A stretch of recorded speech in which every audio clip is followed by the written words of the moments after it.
Boa tarde a todos. Boa tarde. Vou compartilhar com vocês a apresentação. Ué,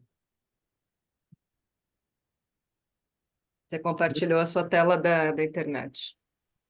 desculpa, Não, tranquilo. eu vou ter que sair e entrar de novo. Só me ajuda aí, ver se está em apresentação, porque às vezes não aparece em apresentação, eu tenho que sair. Está em apresentação?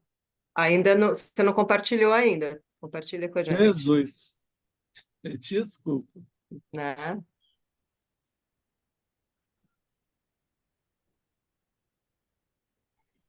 Oi? Não, não está em apresentação, não. Sim, não está, mas já está Mas vendo, foi, né? tá, não, então a gente está vendo, só não está no modo apresentação. Vê se você E consegue agora? colocar. Agora sim. Tá ok. Ok, então. Maravilha. Vamos lá, então. Oi, desculpa. Vamos ver o capítulo 9 da segunda parte do Livro dos Espíritos, da intervenção dos espíritos no mundo corporal. É um interessante capítulo do Livro dos Espíritos. E aí vamos ver alguma parte desses itens 456 até 483. Esse capítulo faz referência a um conceito básico da doutrina espírita. A gente sabe que a gente tem 5 conceitos básicos. Deus é o primeiro, Espírito é o segundo, o terceiro é lei de ação e reação, a reencarnação como um todo. 4 é pluralidade dos mundos habitados. O quinto é a intercomunicabilidade entre os planos. E esse item está dentro desse conceito básico da intercomunicabilidade entre os planos, que a gente costuma chamar de mediunidade como um todo, mas é mais profundo do que isso, é mais extenso do que isso. Então, vamos ver, do ponto de vista doutrinário, hoje é uma reunião mais doutrinária, mas que está dentro de um conceito básico da doutrina espírita. Esse intercâmbio ele teve presente em todas as épocas da humanidade. Esse intercâmbio, a possibilidade faz referência ao primeiro ser humano desencarnado. A gente não vai conseguir localizar isso, né, porque ele passou para o plano espiritual, mas como o conhecimento espiritual naquela época era muito pequeno, provavelmente ele não tivesse possibilidade de fazer essas interferências. Não entendia o que acontecia com ele. Geralmente ficava ligado à, à taba, à organização, aos grupos em que pertencia. Mas é uma consideração presente em todas as épocas da humanidade e tem alguns registros nisso aí, principalmente nos livros religiosos, isso é muito presente. Não sei porque não quer passar. Também todas as culturas, mesmo aquelas não religiosas, isso tem registros dessas interferências do mundo espiritual para o mundo material. Então, é de todas as culturas isso. Alguns com nomes diferentes, mas representando essa ideia da intercomunicabilidade entre os vários diversos planos da nossa vida. A relação presente que a gente vai considerar é entre uma humanidade que está encarnada no mundo e outra fora do mundo material. Kardec é perguntado para os espíritos codificadores se eram seres imateriais. aí Kardec diz que não era, a palavra não era a mais certa, o conceito não era mais certo, não era imaterial, mas sim seres incorpóreos. Então, essa palavra incorpórea é o Kardec que tem como resposta a uma indagação dele, lá no Livro dos Espíritos. E aí é um registro que está no Novo Testamento, desculpa, é que lá no Obsidiado de Gadara, a referência é de um jovem gadareno. Jesus atravessa o lago e vai para Gadara, e chegando lá tem esse jovem em que é colocado na descrição de Marcos que tinha mais de 2.000 espíritos dentro desse processo obsessivo e que várias tentativas que foram feitas de prisão, acorrentar esse jovem, ele destruía as correntes e abria as portas, tal era a força desse processo obsessivo, possivelmente tratado como subjugação ou possessão. E aí Jesus chega perto dele e manda eles retirarem do rapaz e pergunta qual é o nome dele, do obsessor. E aí o obsessor responde a Jesus dizendo que é Legião o nome dele, porque eles eram muitos. A referência eram 2.000 espíritos, porque Jesus fala para ele se retirar e ele pede para que seja colocado nos porcos que estavam perto do jovem. E aí falam que tem 2.000 porcos perto dos jovens e eles se atiram num despenhadeiro. Relativamente um processo de suicídio, se a gente pode dizer assim. Então, ele fala desse nome Legião, porque eram muitos e não um só.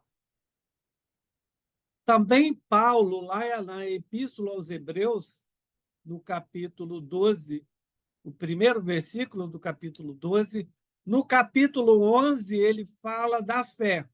E aí ele dá exemplos de fé. Praticamente todos os grandes patriarcas de Israel, ele começa a falar, desde o início, vai falando deles, citando como exemplos de fé. E aí o capítulo 12 ele abre com esse versículo. Depois de ter falado de todos, ele fala: portanto, nós também, pois, somos rodeados de tão grande nuvem de testemunhas. Deixemos todo o embaraço e o pecado que tão de perto nos rodeia e corramos com perseverança a carreira que nos está proposta. Nuvem de testemunhas. Não estamos sós. Considerações iniciais, continuando. Ao contrário do que muitos pensam, o mundo espiritual não é um mundo à parte, totalmente separado do mundo físico em que vivemos. Acredito que essa imagem que a gente tem vem dos ensinamentos dos livros religiosos, a exemplo dessa parábola do Lázaro e o mal rico, em que Jesus fala que tinha um homem rico que vestia púrpura e linho e tinha um pobre do lado de fora da casa dele que vivia das migalhas que caíam da mesa do rico e que os cachorros lambiam as feridas do pobre. E que ele falece e vai para o seio de Abraão, como está referido lá. Aí, um tempo depois, o rico morre e vai para o Geena, que é o inferno dos hebreus. E aí ele ficava vendo Lázaro lá, ia para cima, olhava para o alto, a referência é essa, olhava para o alto, e via o Lázaro no seio de Abraão. E pediu para Abraão para que ele colocasse a mão na água que tinha lá, porque lá no Geena eles não tinham água e era muito quente. Então, assim, a referência dessa distância, e que lá na parábola do Lázaro e do mal rico é colocado que esse precipício, esse abismo, era intransponível. É interessante essa imagem do precipício intransponível, porque a gente pode até caracterizar dentro do Espiritismo dessa densidade espiritual de níveis diferentes, né? Ele olhava para o alto.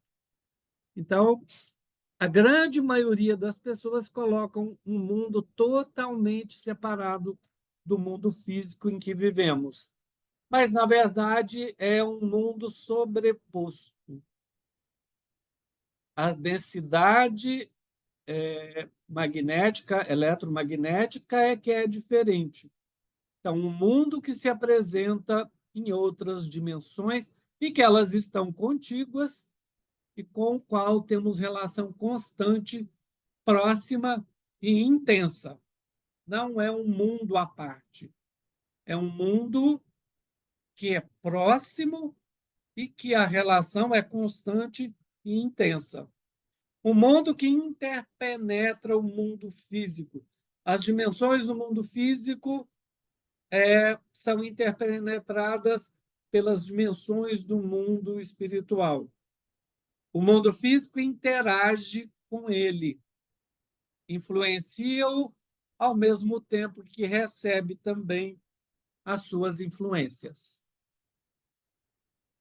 Tudo que existe no mundo espiritual está numa densidade energética, magnética, diferente do mundo físico material, dos encarnados. O mundo físico é nosso, é dos encarnados, né? Vibra numa frequência diferente, a frequência vibratória de um ser humano é diferente da frequência vibratória de um espírito, mesmo que seja um espírito inferior. E por isso mesmo é impossível de ser detectado pelos nossos sentidos físicos de uma maneira rotineira, de uma maneira ordinária. A gente não fica vendo a nuvem de espíritos que tem em volta da gente, mas que não está em outro mundo ou não constitui outro universo ou outro mundo separado do nosso. Estamos vivenciando no mesmo universo, no mesmo mundo, embora em densidades diferentes, em planos diferentes. O universo é um só e todos nós, encarnados e desencarnados, habitamos esse mesmo universo, ocupamos o mesmo espaço.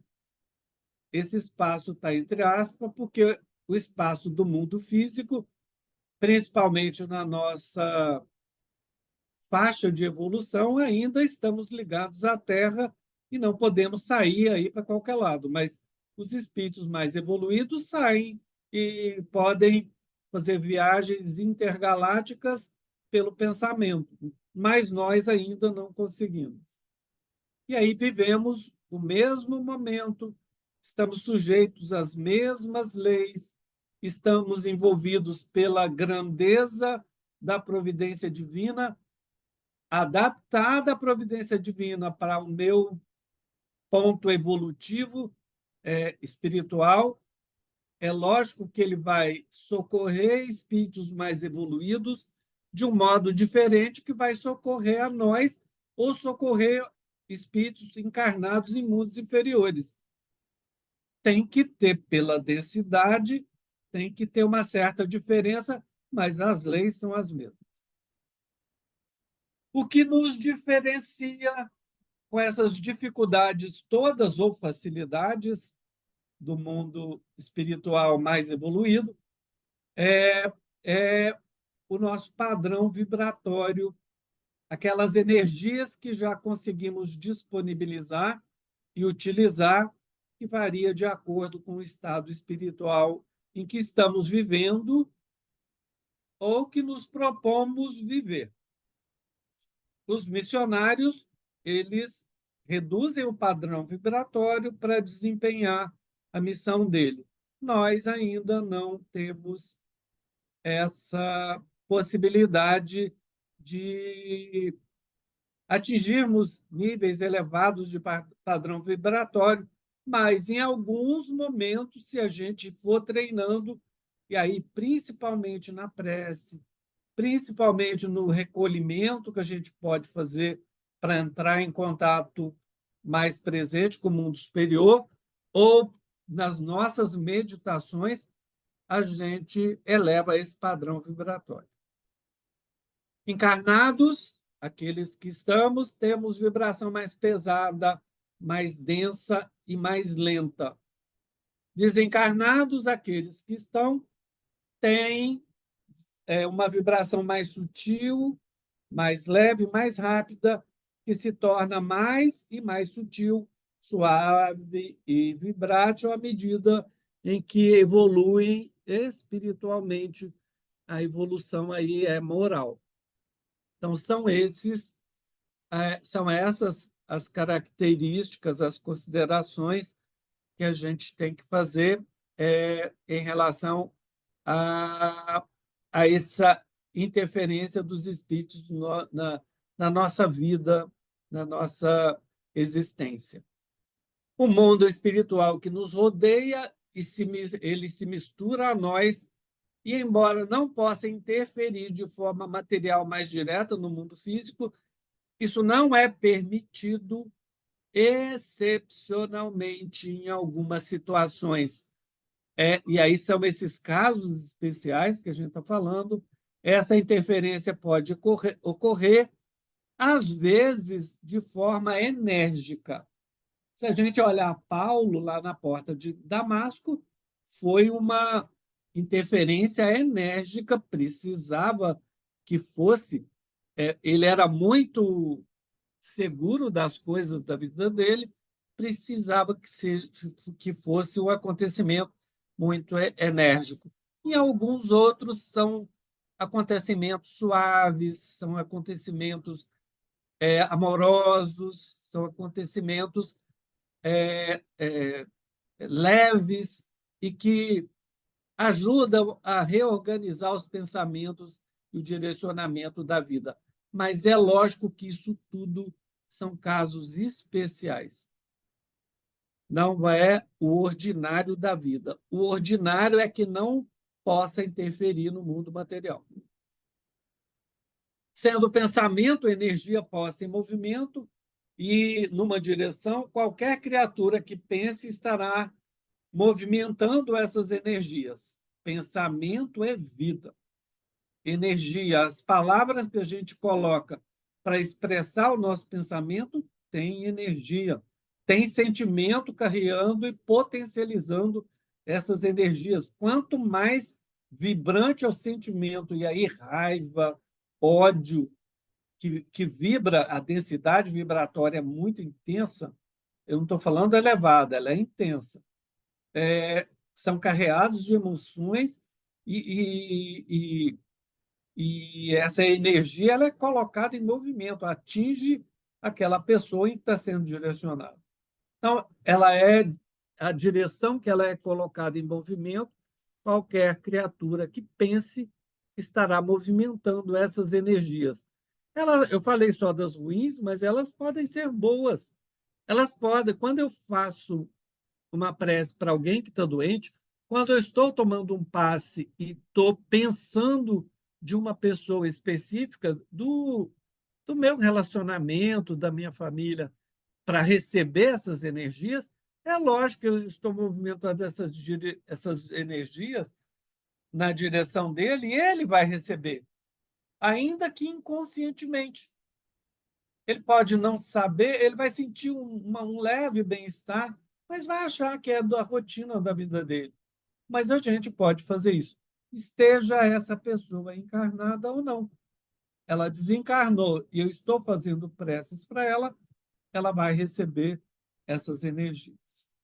Então, todos nós, do plano material ou do plano espiritual, podemos ocupar o mesmo lugar no universo, no espaço.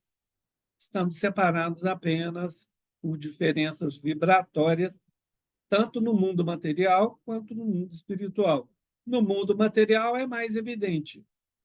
Um nobre inglês que é colocado dentro de uma tribo canibal existente ainda, algumas ainda existem, elas podem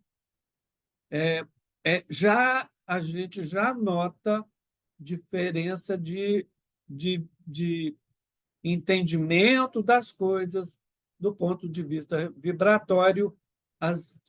Existe diferença entre esses dois representantes dessas duas sociedades que eu falei, cultural, espiritual e etc. Até da parte física, o, o representante mais elevado tem caracteres menos grosseiros. Então, estamos separados apenas por diferenças vibratórias e somos capazes de movimentar energias com o pensamento. Fica claro que estamos sujeitos a influências mentais uns dos outros. E é o que a gente vai ver. Quem quiser olhar o capítulo todo, aí estão todas os itens que foram tratados nesse capítulo, que são colocações interessantes do Kardec. Possessos e convulsionários, hoje em dia a gente não tem tanto, os registros são poucos, convulsionários têm só descrições de cidades europeias que todos ficavam tendo manifestações físicas. Então, tem pouco. Possesso são aqueles subjugação em que, antigamente, o jovem gadareno é um exemplo que eu dei de possessos, mas que hoje a gente não tem mais muitas manifestações. Ainda tem, mas não como era tão presente naquelas épocas anteriores. E lá os espíritos durante o combate, eu estou chamando a atenção aí, porque provavelmente a gente está sendo influenciado nesse momento, nós, não aqui, eu estou falando nos palcos de guerra, por esses espíritos, também fazem parte de combate. E aí, bênçãos, principalmente, e também as maldições, se a gente quiser depois dar uma olhada. Mas esses em negrito são os que são mais interessantes para a gente conhecer. E aí, eu agora entrando no capítulo mesmo que a gente vai falar, faculdade de penetrar e influenciar os nossos pensamentos e atos, tanto do ponto de vista ruim, incomodativo, como do ponto de vista de energias mais elevadas, de energias transcendentais, espirituais, a gente pode sofrer essas influências. E eu vou começar com a primeira pergunta, porque é muito interessante a forma que foi respondida para o Kardec. Veem os espíritos tudo que fazemos? E aí é interessante isso, né? Kardec fazer essa pergunta naquela época. Veem os espíritos tudo que fazemos? Porque se está perto, né? Pode ver. E aí é interessante a resposta. E aí? Podem vê-lo. Tudo que a gente faz pode ser visto, já que estais constantemente rodeado por eles, a nuvem ou a legião daquelas considerações iniciais, cada um, porém, só vê as coisas para as quais dirige a atenção. Que interessante isso, né? Eles só podem ver aquilo em que está direcionada a atenção deles, pois as que lhes são indiferentes, com estas não se ocupa. Interessante. Tudo que a gente faz, a gente tem as testemunhas, a nuvem de testemunhas das palavras de Paulo, né? E aí, a 457 é perguntado, o Kardec pergunta os espíritos da codificação, o seguinte: podem os espíritos conhecer os nossos pensamentos mais secretos? Pode. E aí, muitas vezes, é dito que chegam até os pensamentos que a gente quer esconder da gente mesmo, eles têm acesso. Então, dissimular esses pensamentos e os atos é impossível. Então, quando a gente chegar lá e se perguntarem para a gente, você fez errado uma coisa tal dia, não fez? Não tem como esconder e falar que foi o Armando que fez. O Armando Marques. Por quê? Porque a gente não tem como esconder. Está tudo registrado na nossa consciência e também por essas nuvens que a gente tem em volta da gente. Então, nem pensamento e nem ato. A 459 é interessante, e a gente vai ver depois essa pergunta como um todo,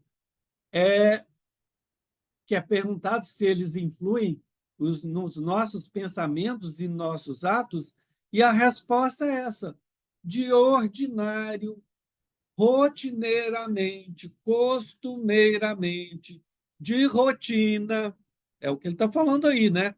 São os espíritos do mundo espiritual, lógico, que nos dirigem de ordinário. Mais tarde a gente vai ver a pergunta toda, porque é interessante essa pergunta. E lá na 460, ele pergunta de par com os pensamentos que nos são próprios, outros haverá que nos sejam sugeridos? E aí fala a resposta, ela é extensa, fala que a mistura dos pensamentos faz parte da nossa vida. Se a gente pensar que Deus não botou nenhuma coisa inútil, se existe a mistura desses pensamentos, é que isso, inicialmente, no ponto de vista em que a gente está do processo evolutivo, isso é uma coisa que é interessante a gente aprender a ver e a fazer diferença do que é nosso do que é dos outros. Então, tem uma razão útil dessa mistura dos pensamentos. Geralmente, aquele pensamento que é o primeiro que ocorre quando a gente está de frente àquela situação, geralmente esse é nosso pensamento. Então, geralmente, o primeiro pensamento que ocorre é que ele é nosso. Depois, a gente vai mudando, com o passar dos segundos, dos minutos, a gente vai mudando o ponto de vista, esses pensamentos podem ser o que estão sendo sugeridos. Geralmente, o primeiro que ocorre é o nosso. A 461 e a 462, já falei até um pouco dela, como é que a gente pode distinguir esse pensamento? E aí, Deus dá para a gente os meios que a gente pode fazer. Mas que, se fosse interessante ter saber qual era o pensamento que é nosso ou dos outros, se fosse interessante, a gente já teria isso como uma ajuda divina, mas nessa faixa de evolução que a gente tem, isso é interessante. Então, sempre dentro da gente, a gente tem os meios de saber dessa reunião fazendo a crítica daqueles pensamentos. É interessante eu decidir essa coisa desse jeito. É interessante, e aí pegando a minha consciência, que é aquele vigia que a gente tem dentro da nossa mente, que ele vai dizer para a gente que é o que está certo e o que está errado. A gente pode ver com ele, com ela, com a consciência, se isso está certo ou se está errado, levando em conta os nossos princípios, os nossos valores. E aí, na 464, compete a quem fazer essa diferença do pensamento, se ele está dirigido para o bem, de um espírito de luz, ou se está dirigido para o mal, para fazer mal comigo ou mal com alguém, para eu sofrer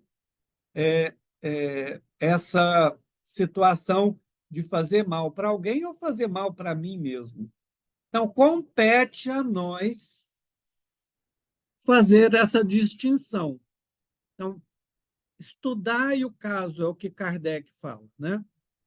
Coloca dentro das suas crenças, dos seus valores, daquilo que você acha certo ou errado na sua consciência, e só pesa isso.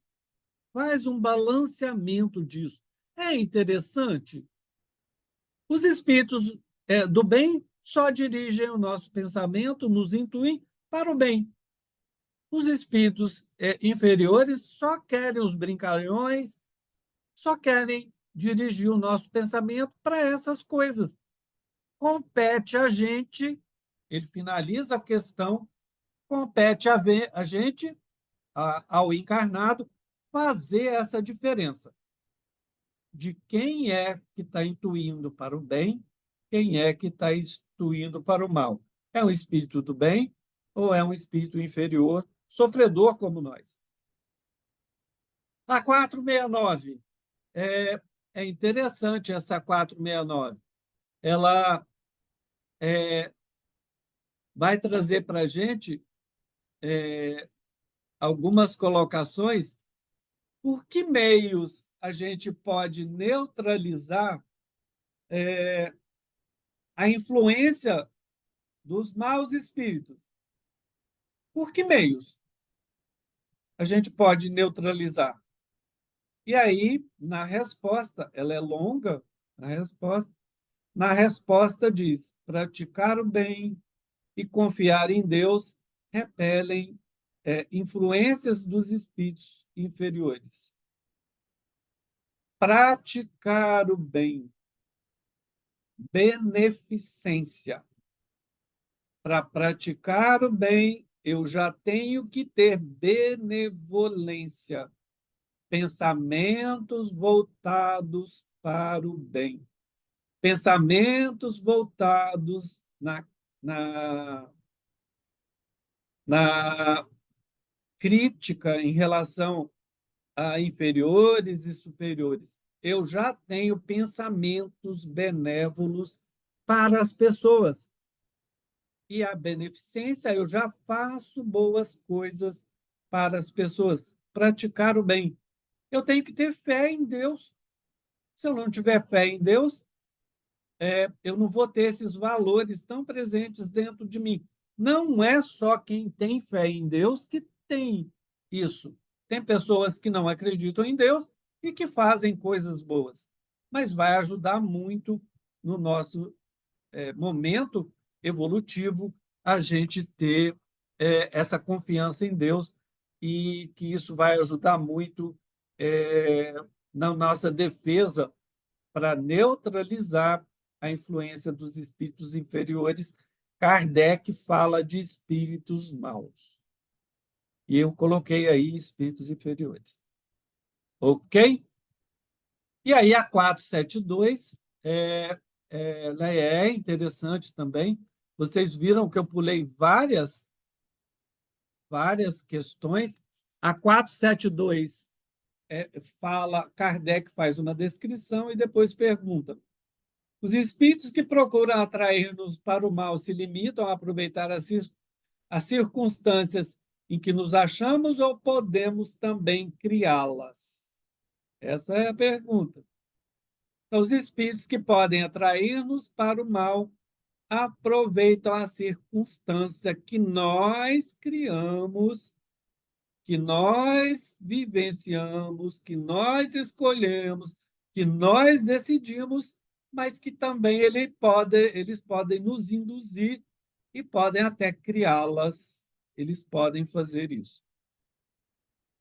Então, esses espíritos podem aproveitar e aproveitam, a maioria das vezes, situações ocorrentes que nós criamos, mas que eles também podem criá-las ao mau grado nosso, eles podem criar usando aquilo que a gente cobiça, usando as nossas fraquezas, que a gente vai ver mais tarde como é que eles conseguem fazer isso. Eles vão usar fraquezas que nós temos. E aí vamos ver a questão toda agora. O que pensam de nós os espíritos que nos cercam e nos observam, que é a 458? E aí é interessante, depende. Os brincalhões riem dos pequenos aborrecimentos que vos causam e zombam das vossas impaciências. Então, depende desses espíritos que estão em volta de nós. Os espíritos sérios deploram vossos defeitos e tentam ajudar-vos. Quem que eu estou respondendo? É ao brincalhão ou é ao sério? Isso é quem vai fazer a diferença somos nós. Onde está o meu tesouro? Onde está aquilo que é o objeto do meu ídolo, da minha razão de vida? É onde eu coloco, é o meu tesouro. Onde ele está? Está no carro super caro, no Ferrari que eu quero comprar, ou está naquelas pessoas que eu quero ajudar? A escolha é nossa, de cada um. E aí a 458, que nós conhecemos bastante, né? Influem os espíritos em nossos pensamentos e em nossos atos? E a resposta todo mundo já sabe, porque acho que a questão mais falada do espiritismo é essa. Muito mais do que imaginais, influi a tal ponto que, de ordinário, são eles que vos dirigem. Olha a grandeza disso. Olha o tamanho disso, da nossa responsabilidade. Então, de ordinário, comumente, frequentemente, são eles que nos dirigem. Nossas escolhas. Isso é escolha nossa. A gente vai fazer umas reflexões sobre isso. Quem deverá romper as algemas que nos prendem aos níveis inferiores das vibrações? Jovem gadareno. Quem tem que romper com aquelas algemas, aquelas correntes que prendiam aqueles espíritos que estavam subjugando a ele? Quem é que vai fazer isso? Essas correntes, para prender as algemas, quem as constrói? Quem as fabrica? E aí, trazendo agora André Luiz, lá em Missionários da Luz, capítulo 5, Influenciação, é o nome desse capítulo. O Alexandre, que é o mentor desse livro, mentor do André, André pergunta para ele: não haverá recursos para libertá-los? Era uma família que estava sofrendo processos obsessivos intensíssimos. Indaguei, André Luiz, emocionado. O orientador, Alexandre, sorriu paternalmente e considerou: mas quem deverá romper as algemas, senão eles mesmos? Nunca lhes faltou o auxílio exterior de nossa amizade permanente. No entanto, eles próprios alimentam-se uns aos outros no terreno das suas sensações sutis, absolutamente imponderáveis para os que lhes não possam sondar o mecanismo íntimo. Nós E aí, tá, senão eles mesmos, nós é que temos que romper essas algemas, essas correntes que nós criamos, possivelmente em outras encarnações, mas que nós criamos. Quem deverá modificar as correntes dos pensamentos que se nos afinizam? É o obsessor que é poderoso e me obriga a afinizar com o pensamento dele? Quem é que deverá modificar a corrente do pensamento para poder não fazer a afinização com o obsessor? Se o homem pudesse contemplar, isso é Emmanuel, contemplar com os próprios olhos as correntes do pensamento, reconheceria de pronto que todos vivemos em regime de comunhão segundo os princípios da afinidade. A associação mora em todas as coisas, preside a todos os acontecimentos e comanda a existência de todos os seres. Isso é Pensamento e Vida, o capítulo 8, é a associação. E Emmanuel está falando para a gente que nós construímos essas ligações com a afinização, com a associação de ideias, com essas, pela afinidade e sintonia nossa, com esses espíritos que querem atingir a todos nós. Então, quem estabelece as conexões com os espíritos? Quem faz a escolha das testemunhas, lá nas palavras de Paulo aos Hebreus, de que Paulo nos fala? Quem é que escolhe essas testemunhas? Quem estabelece as vias de acesso para as interferências dos desencarnados em nós que estamos encarnados? Quem é que estabelece essas vias? E a gente vai ver que a resposta é sempre uma única pessoa. O meu padrão vibratório, sintonia e afinidade é que estabelece a conexão. Eu tenho em mim o plugue, o encaixe, a tomada que o espírito inferior, nas palavras do Kardec, o mau espírito, vai utilizar para estabelecer a conexão. Sintonia é eu vou escolher, eu estou num lugar em que eu vejo parte do Maracanã. Eu sei que está acontecendo lá agora um jogo. Eu vou escolher me sintonizar com os gritos da torcida para saber o que está acontecendo, ou vou escolher estar no SEACE falando de interferências espirituais. A afinidade é aquilo que eu tenho de conhecimento, de arte, de estudos, em que eu vou me afinizar ao grupo de pintores, se eu tivesse sido pintor, ao clube que eu estou falando é a egrégora espiritual desses grupos, ao grupo de escritores, se eu fui escritor, ao grupo de médicos, eu trabalho na área de saúde. Então, isso é afinidade a esses grupos que a gente tem conhecimento. Mas a sintonia é uma escolha. Eu posso sintonizar no Maracanã agora para ficar ouvindo os gritos lá do Maracanã, ou ao SEACE, nessa egrégora que a gente está, nessa sintonia.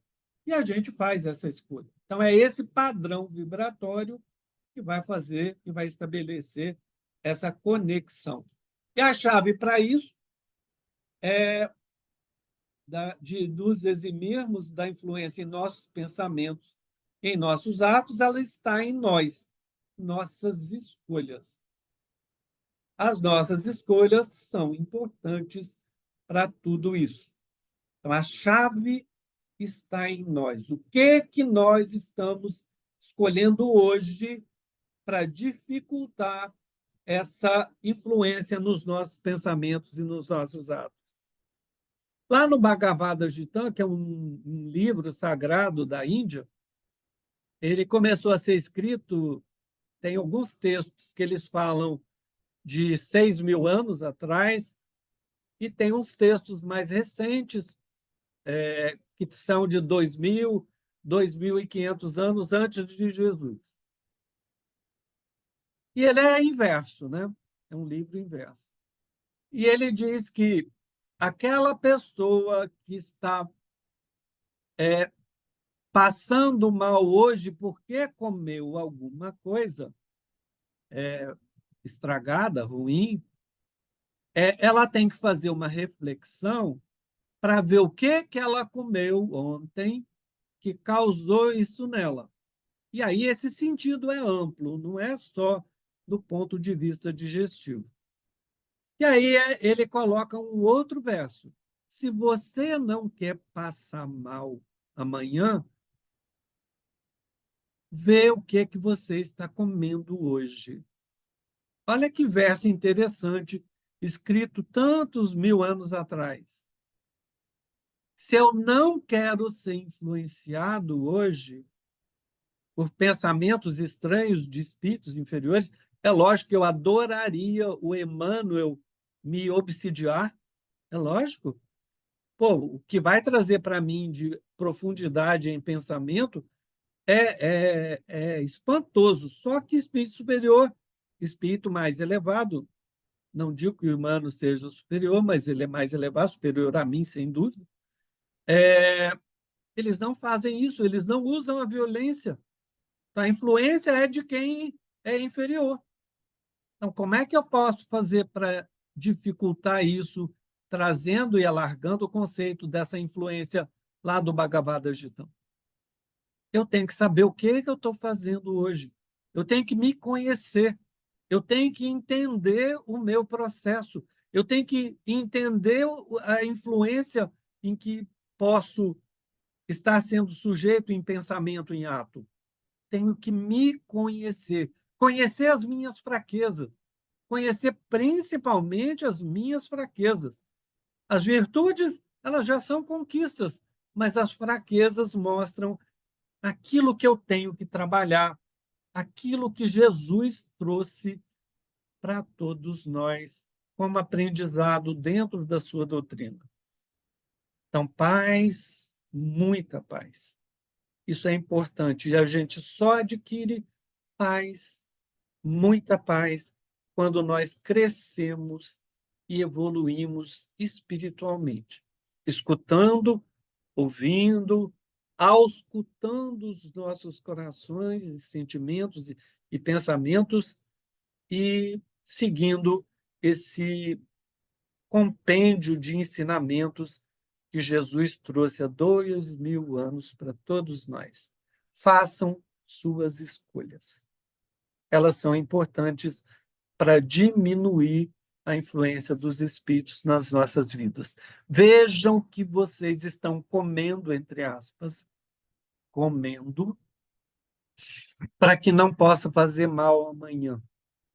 Vejamos o que a gente está ingerindo, assimilando, afinizando em pensamento, para que a gente possa chegar cada vez mais perto desse que a gente considera como modelo, que é Jesus. Boa tarde, que a paz possa envolver a todos nós. Graças a É, Deus.